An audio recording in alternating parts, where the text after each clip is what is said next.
السلام علیکم ورحمۃ اللہ وبرکاتہ۔ بسم اللہ الرحمن الرحیم، والصلاة والسلام علی رسولہ الکریم وعلی آلہ وصحبہ اجمعین، اما بعد۔ اللہ تعالیٰ نے انبیاء کو بھیجا کہ وہ زندگی گزارنے کا طریقہ بتاتے تھے۔ میں نے 2-3 دن پہلے بتایا تھا کہ ہر مخلوق اپنی زندگی کا طریقہ انڈے سے نکلتے ہی اسے معلوم ہوتا ہے، ماں کے پیٹ سے نکلتے ہی اسے معلوم ہوتا ہے، لیکن انسان جاہل پیدا ہوتا ہے، اسے سیکھنا پڑتا ہے۔ تو انسانوں کو سکھانا اتنا عظیم کام ہے، اس کے لیے اللہ نے 1,24,000 انبیاء کو بھیجا۔ انبیاء انسانیت کے معراج ہوتے تھے، وہ ایک نمونہ آئیڈیل ہوتے تھے، اس کو فالو کیا جاتا تھا۔ جیسے اللہ تعالیٰ نے فرمایا قُلْ إِن كُنتُمْ تُحِبُّونَ اللَّهَ فَاتَّبِعُونِي، اگر تم یہ دعویٰ کرتے ہو کہ ہمیں اللہ سے محبت ہے اور اس کے رسول سے محبت ہے تو تم کیا کرو؟ پھر میرا اتباع کرو۔ حَظَّ النَّالِ بِالنَّالِ، جو کچھ جس طرز پر میں نے زندگی گزاری ہے تم بھی اس پہ زندگی گزارو، تو یحببکم اللہ، تو پھر اس کا صلہ کیا ملے گا؟ اللہ تم سے پیار کرے گا۔ پھر اللہ جن سے پیار کرتا ہے پھر اللہ تعالیٰ ان کو دنیا میں بھی عزت دیتا ہے، اللہ تعالیٰ ان کو آخرت میں بھی عزت دیتا ہے۔ تو اللہ کے نبی کی زندگی کی تعلیمات ایک لمبا چوڑا نظام ہے، لیکن اگر اس کو خلاصہ کروں تو چند حدیثیں ہیں۔ آپ نے ارشاد فرمایا اربع اذا كانت فیک ما ضرک ما فاتک من الدنیا۔ آپ نے فرمایا کہ میری امت 4 باتیں مجھ سے لے لو فرائض کے بعد۔ دیکھو میرے بھائی بہنوں، نماز کی معافی نہیں ہے، اس کو ہر حال میں پڑھنا ہوتا۔ ایک ایمان 24 گھنٹے فرض ہے، نماز 5 وقت فرض ہے، روزہ سال میں 1 مہینہ فرض ہے، زکوٰۃ سال میں 1 منٹ 1 ٹائم کے لیے فرض ہے، سال گزرنے کے بعد آئندہ سال آنے تک اس کو کلیئر کرو۔ حج زندگی میں 1 دفعہ فرض ہے، جب کبھی اللہ توفیق دے اس کو ادا کرو۔ تو ان فرائض کے بعد پھر ان فرائض میں صرف نماز ایسی ہے جس میں کوئی عذر قبول نہیں سوائے بے ہوشی اور موت کی۔ اس کے علاوہ ہر حال میں نماز کا پڑھنا اللہ تعالیٰ نے ہمارے ذمے کر دیا ہے۔ روزہ بیمار ہے تو نہ رکھے، بعد میں رکھ لے، سفر میں ہے بعد میں رکھ لے، زکوٰۃ دینے کا وقت آیا تو پیسے کوئی نہیں ہے تو ٹھیک ہے اب نہ دے، بعد میں دے دے۔ اور حج میں بھی ایسا ہے کہ بیمار ہے تو نہ کرے، راستے میں فتنہ ہے تو نہ کرے، یعنی جنگ ہے یا بدامنی ہے تو مت کرے، لیکن اس کو مؤخر کر سکتا ہے، کسی بھی سال حج کر لے۔ ان الصلاۃ کانت علی المؤمنین کتابا موقوتا، نماز وہ چیز ہے جو اللہ تعالیٰ نے تمام دنیا کے مسلمانوں پر فرض کی ہے، اس میں کوئی گنجائش نہیں ہے۔ تو میری یہ سب بہن بھائیوں سے گزارش ہے، بچے بچیوں سے، نماز ضرور پڑھیں، اللہ کے واسطے نماز ضرور پڑھیں۔ اس میں کوئی معافی اللہ تعالیٰ نے نہیں رکھی۔ اللہ کے لیے میں آپ سب سے منت کرتا ہوں، میں کہا کرتا ہوں اگر نماز چھوڑنے کی گنجائش ان 15ویں صدی جا رہی ہے، 1441 ہو گئی ہے، اگر اس میں کسی کو گنجائش ملتی تھی تو میرے نبی کے نواسے حسین علیہ السلام کو کربلا کے میدان میں ملتی تھی، لیکن انہوں نے بھی وہاں نماز نہیں چھوڑی، سر کٹوا دیا۔ تو برائے مہربانی نماز سارے بچے بچیاں بہن بھائی ضرور ادا کریں۔ تو وہ حدیث یہ تھی۔ اس کے بعد نماز، روزہ، حج، زکوٰۃ کے بعد، زکوٰۃ اور حج مالداروں پر ہے۔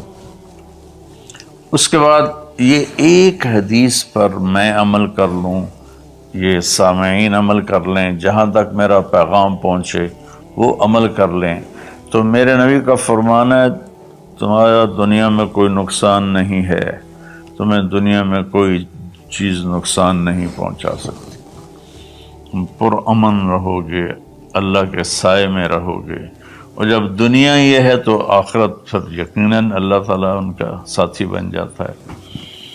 وہ 4 باتیں کیا تھیں؟ صدق و حدیث، حفظ و امانت،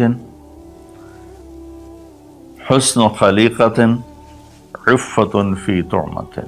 4 بات آپ نے ارشاد فرمایا، ہمیشہ سچ بولنا، جھوٹ نہ بولنا، کہ میرے نبی کا فرمان ہے کہ مسلمان جھوٹ نہیں بول سکتا ہے۔ ایک صحابی نے پوچھا، یا رسول اللہ یکون المومن جبانا، کیا یہ ممکن ہے کوئی مسلمان بزدل ہو؟ بزدل، بز کہتے ہیں بکری کو، اور آگے دل، بکری کے دل والا۔ تو بکری سب سے ڈرپوک جانور ہے، تو اس کو پھر جو آدمی ڈرنے والا ہو اس پر لگا دیتے ہیں۔ تو کیا ہو سکتا ہے کہ کوئی ایمان والا بزدل ہو؟ آپ نے کہا بخیل ہو، کنجوس، اور شوم جس کو ہم پنجابی میں کہتے ہیں، پشتو میں بھی کہتے ہیں شوم، تو کیا شوم ہو سکتا ہے؟ میں کہا ہاں۔ پھر پوچھا جھوٹ بول سکتا ہے؟ کہا نہیں یا رسول اللہ۔ آپ نے کہا نہیں میرے بھائی، میرا امتی جھوٹ نہیں بول سکتا۔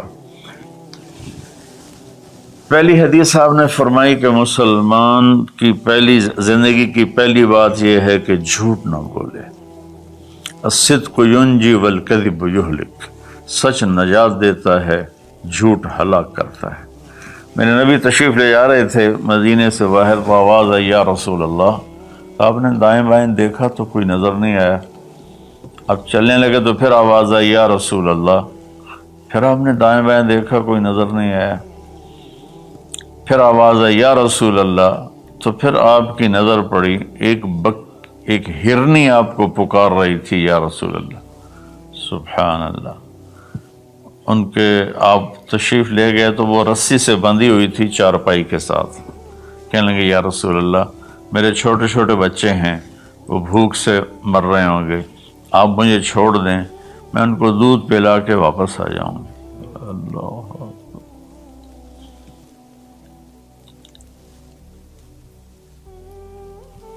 ایک جانور اطاعت کے لیے اتنا بڑا جذبہ دکھا رہا ہے کہ میں آ جاؤں گی، اور اسے پتہ ہے کہ میں آؤں گی تو پھر میرے ساتھ کیا ہوگا، میں پھر کبھی دوبارہ واپس نہیں جا سکوں گی، مجھے ذبح کیا جائے گا، مجھے پکایا جائے گا، کھایا جائے گا۔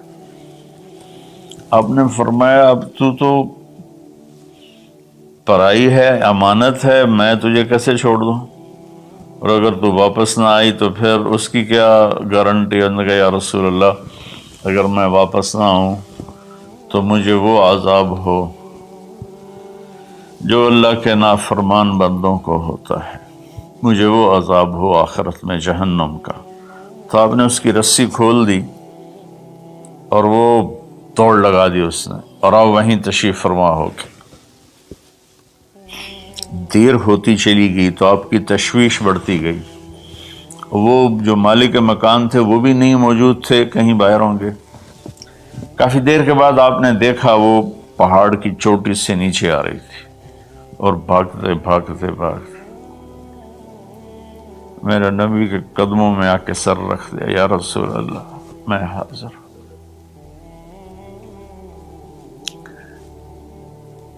ایک جانور اپنی جان دینے کے لیے تیار ہے نبی کی وجہ سے، ہم اپنے نبی کی ایک سنت پر تیار نہیں ہیں، اپنے نفس کی وجہ سے، اپنی ایگو کی وجہ سے، ماحول معاشرے کی وجہ سے۔ آپ نے اس کو پھر رسی سے باندھ دیا اور وہیں بیٹھ گئے۔ کچھ دیر کے بعد مالک آیا، اس نے دیکھا اللہ کے نبی کو، جیسے یہ ہمارے دیہاتوں میں ہوتا ہے، جب میں اپنے گاؤں میں ہوں تو کچھ لوگ اپنے جہاں زمین ہوتی ہے نا وہاں چھوٹے چھوٹے مکان بنا لیتے ہیں اور وہیں رہتے ہیں۔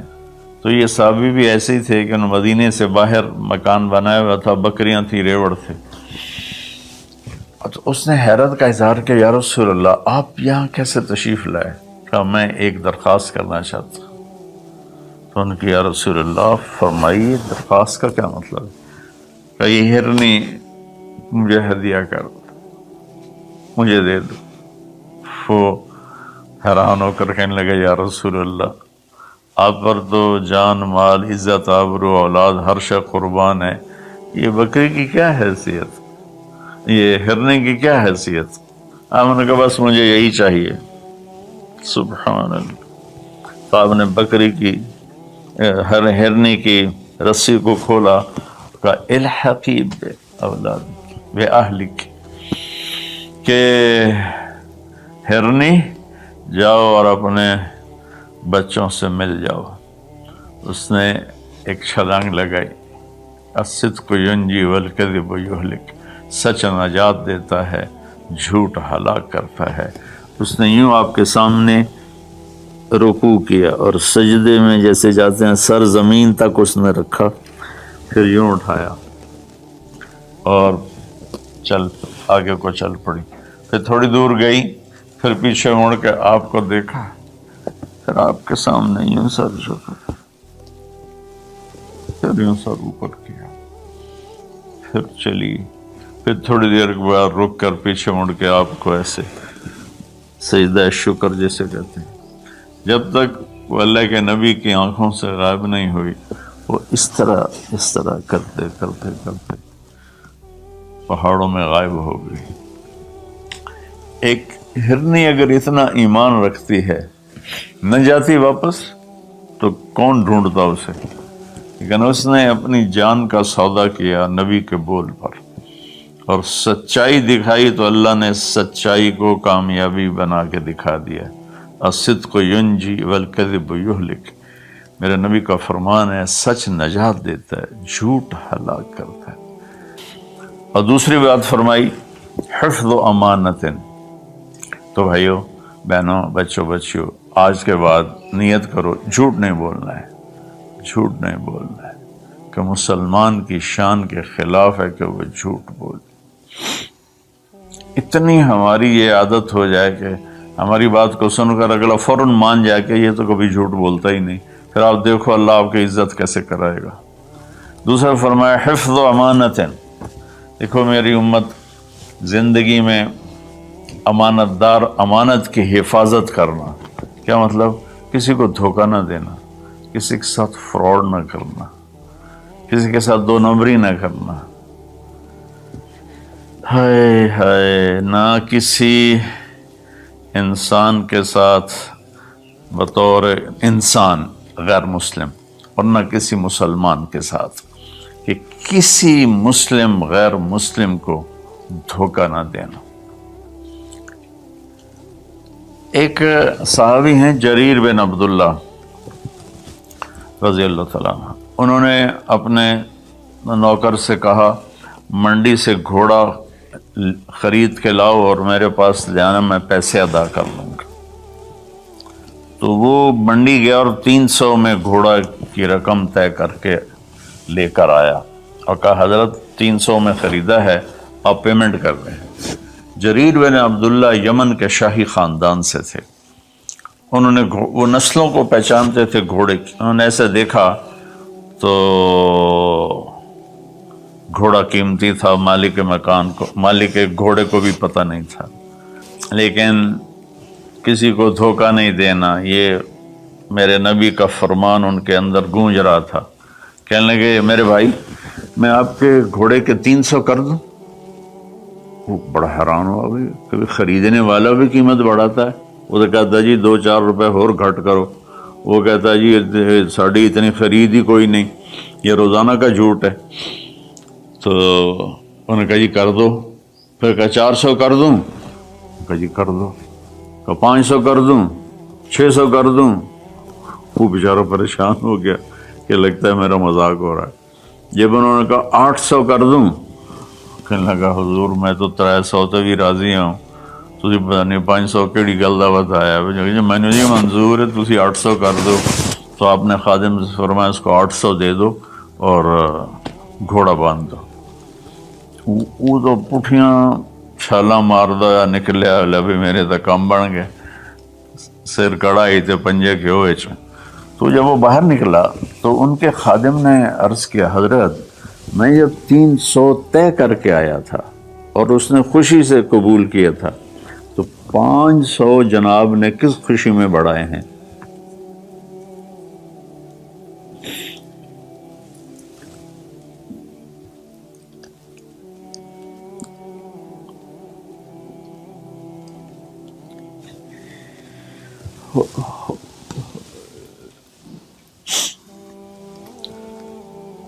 تو آپ نے فرمایا کہ میرے دوست اس کا گھوڑا 300 کا نہیں تھا، 800 کا تھا، اسے اپنے گھوڑے کی قیمت کا خود بھی پتہ نہیں تھا، تو میں 300 میں لیتا تو یہ دھوکہ ہوتا، اور میں نے اپنے نبی کے ہاتھوں میں ہاتھ دے کر عہد کیا تھا، میرے نبی نے مجھ سے فرمایا تھا جریر زندگی بھر کسی کو دھوکہ نہ دینا، سب کی خیر خواہی چاہنا۔ دوسری صفت میرے نبی نے فرمایا حفظ و امانت، کسی کو دھوکہ نہ دینا۔ کتنے لوگ لٹ گئے دھوکے بازوں کے ہاتھوں، گھر بک گئے، بچیوں کے زیور بک گئے، جعلی کاغذات بنا کر مکانوں پہ قبضہ ہے، زمینوں پہ قبضہ ہے، اور عدالتوں میں سٹے لے کر۔ دوسری صفت میرے نبی نے فرمایا حفظ و امانت ہے۔ آپ نے فرمایا یتب المومن علی الخصال کلہا الا الکذب والخیانہ، کہ میرا امتی ہر گناہ کر سکتا ہے، 2 کبھی نہیں کرے گا، ایک دھوکہ کبھی نہیں دے گا، ایک جھوٹ کبھی نہیں بولے گا۔ تو آج رمضان کے مبارک مہینے میں 2 باتیں طے کر رہے ہیں، جھوٹ نہیں بولنا ہے، فراڈ نہیں کرنا ہے، دھوکہ نہیں دینا ہے، دیانتداری سے کام کرنا ہے، چاہے تاجر ہے، بزنس مین ہے، ریڑھی والا ہے، ٹانگے والا ہے، جہاز والا ہے، نیچے سے لے کر اوپر کی سطح تک ہر جگہ دھوکہ دینے کے موقع ہوتے ہیں، یہ کام نہیں کرنا، دیانتداری سے کام کرنا۔ تیسرا فرمایا حسن خلیقت، اپنے اخلاق اچھے کرنا، اپنے بول کو میٹھا کرنا۔ میرے نبی نے فرمایا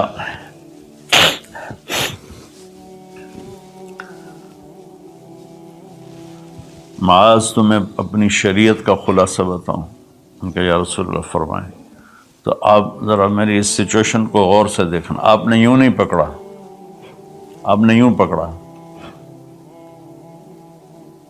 جیسے کاٹا جا رہا ہو، کاٹا جا رہا ہو، یوں کر کے پکڑا اور کہا کہ امسک علیک لسانک، معاذ زبان کی حفاظت کرنا۔